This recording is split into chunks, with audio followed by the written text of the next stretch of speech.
نبي الكريم أما بعد فأعوذ بالله من الشيطان الرجيم بسم الله الرحمن الرحيم الحمد لله الذي أنزل على عبده الكتاب ولم يجعل له عوجا সমস্ত প্রশংসা সমস্ত আরাধনা সমস্ত গুণকীর্তন সেই মহান রব্বুল আলামিনের জন্য যিনি মরিয়ান সর্বশক্তিমান জানার বিনা অনুমতিতে দুনিয়ার কোনো কাজ হয় না জানার বিনা অনুমতিতে সূর্য উদিত হয় না অস্ত যায় না যিনি আমাকে আপনাকে সকলকে সৃষ্টি করেছেন যিনি আমাদেরকে বড় ভালোবেসে এত সুন্দর একটা মজমায় বসার তৌফিক দিয়েছেন তার সাথে সকলের শুকরিয়া স্বরূপ বলি আলহামদুলিল্লাহ তার বড় বড় জানার স্থান যিনি আমিনুল্লাহ আব্দুল্লাহ দুলাল আকার নামদা তাস্তার মদিনা আহমদ মুস্তাফা হুজুর পাক সাল্লাল্লাহু আলাইহি ওয়াসাল্লাম জানাকে না সিদান করা হলে ওই পাহাড় পর্বত আসমান জমিন নদী নালা গাছপালা ফুল কায়নাত কিছু সৃষ্টি করা হতো না এক কথা বলা যায় যে একটা বালির কণাও সৃষ্টি করা হতো না তার সাথে সকলে ভালোবাসার সহিত দরুদের নজরানা পেশ করি সকলে বলি সাল্লাল্লাহু আলাইহি ওয়াসাল্লাম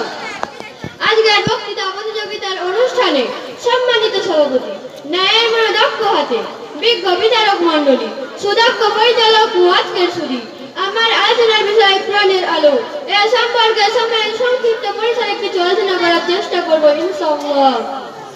কোরআন সম্পর্কে আমি আপনাদের সম্পর্কে কিছু আলোচনা করতে চাই কোরআনে এমন কি আছে যার ভিতরে এত শত্রুতা কোরআনে এমন কি আছে যার বিষয়বস্তুকে নিয়ে এত মারামারি এত দাঙ্গা বাড়িঘর অফিস আদালত মসজিদ মন্দির ধ্বংস করা হচ্ছে কোরআনের মধ্যে এমন কি বিষাক্ত ভয়াবহ বস্তু আছে যার নাম শুনতে গেলে শয়তান হাড়ে হাড়ে কাঁপে কোরআনকে পুড়িয়ে নদীর পানি কালো করতে চায় কোরআনের মধ্যে এমন কি বস্তু আছে যাকে দেখে ভয় করে America Russia Afghanistan Iraq Iran পাহাড় পর্বত জমিন আসমান বড় বড় মন্ত্রী যাকে দেখে ভয় করে চাঁদ সূর্য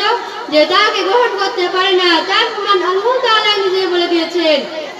আল্লাহ বলেছেন বিসমিল্লাহির রহমানির রহিম ইন্না আরাদনাল আমানাতা আলাস সামাওয়াতি ওয়াল আরদি ওয়াল জিবাল ফাআবাইনা আন ইয়াহমিলনাহা ওয়া আসফাকনা মিনহা ওয়া হামালাহাল ইনসান ইন্নাহু কানা যালুমান জাহুলা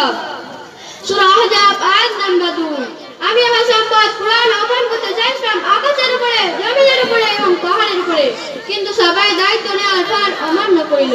তারা ভয় ভীতু হয়ে গেল কিন্তু মানুষ তাকে গ্রহণ করিল তারা খুব বড় অত্যাচারী আজ সোনার প্রতি মানুষের লক্ষ্য হয় না টাকার প্রতি লক্ষ্য হয় না জমিন ও আসমানের প্রতি লক্ষ্য হয় না জমি জায়গার উপরে মানুষের লক্ষ্য হয় না